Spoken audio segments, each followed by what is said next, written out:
होता है हमारे यहाँ पे। देवेंद्र शास्त्री जी भी जुड़ गए और राधेश्याम जी जुड़े हुए हैं। राधेश्याम जी, आम आदमी पार्टी तैयार है क्या गठबंधन के लिए?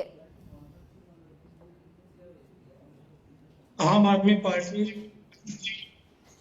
के मुखिया अरविंद केजरीवाल बिल्कुल गठबंधन के साथ हैं और इस बार जो चुनाव होगा वो चुनाव इस देश के प्रमुख मुद्दों पे चुनाव होना चाहिए और हमारे मुख्यमंत्री अरविंद केजरीवाल जी ने जो विजन इस देश की जनता को दिया है हम उस पे चुनाव लड़ेंगे।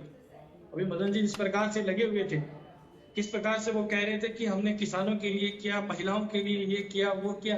अच्छा सर, ये मुद्दे पे आएंगे सर, मुद्दे बहुत सारे हैं, इस पे बात करना जरूरी है। मैं मदन जी से जवाब लूंगी सर, मैं जवाब ले लूंगी।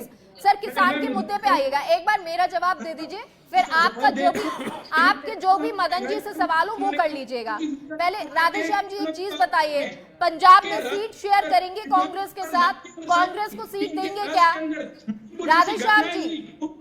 राधेश्याम जी कांग्रेस को सीट देंगे पंजाब में? उस पर बात नहीं करेंगे। देखिए हमने कहा ना गठबंधन में हम चुनाव लड़ रहे हैं, इसमें कोई दो राय नहीं है। जो हमारा शीर्ष नेतृत्व तय करेगा हम उसमें साथ में। मतलब कह रहे दिल्ली और पंजाब में सीट शेयर होगी, कांग्रेस को दे देंगे आप?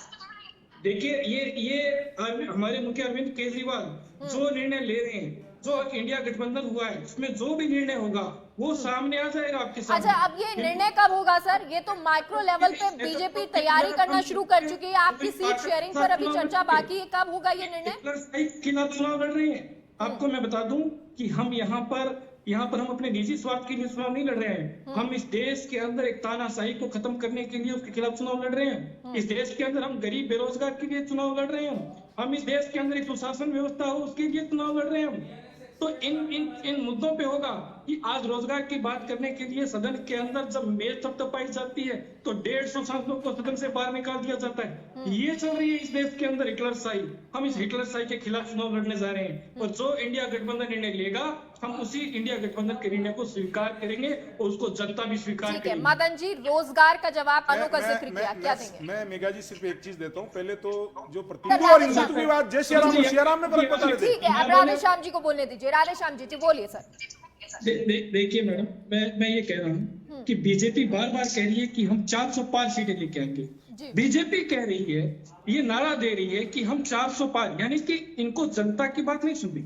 जनता कह नहीं रही है कि जनता कहेगी कि हम इनको 400 पर सीटें देंगे, ये जनता की बात नहीं सुनते, ये जनता की बात नहीं करते। ये शेर को सिर्फ सत्ता कैसे हमें लानी है। जनता की बात अरविंद केजरीवाल करते थे ना। देखा दिल्ली के लोगों ने इनको सदन से बाहर कर दिया, ये वहां पर काबिज होकर बैठ के। ये सरकारें बनाए नहीं तो सरकारें खरीद लेते हैं। अभी मदन जी भाई साहब कह रहे थे कि सदन के अंदर महंगाई की कभी विपक्ष ने चर्चा नहीं की। विपक्ष को जब भी बोलने का मौका मिला तो भारतीय जनता पार्टी ने उनको सस्पेंड कर दिया। आपने भी पिछले 2023 का देखा, 150 सांसदों को सदन से बाहर निकाल दिया और वहां सदन के अंदर इनके ही लोग बैठे। मैं बता दूं विधानसभा लोकसभा की कार्रवाई राधेश्याम जी की बात आपके पास चौपट हो रही है, उस पर ये बात नहीं कहेंगे। ये जनता से राय नहीं लेते हैं, जनता इनको वोट देकर सदन में भेजती है। राधेश्याम जी चलिए, मैं यही प्रतीक जी से कह रही थी, हो सकता है ऐसे बहुत सारे मुद्दे होंगे, लेकिन आप अपनी आपसी लड़ाई में बीजेपी को क्या मौका नहीं दे रहे हैं आगे बढ़ने का?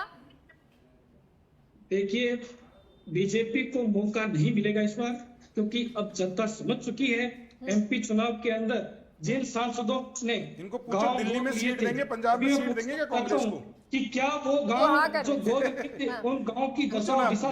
ठीक है सर, मदन जी जल्दी से बोल दीजिए, फिर उसके बाद मेरे पास 1 मिनट का टाइम है सर, सबसे 30 सेकंड।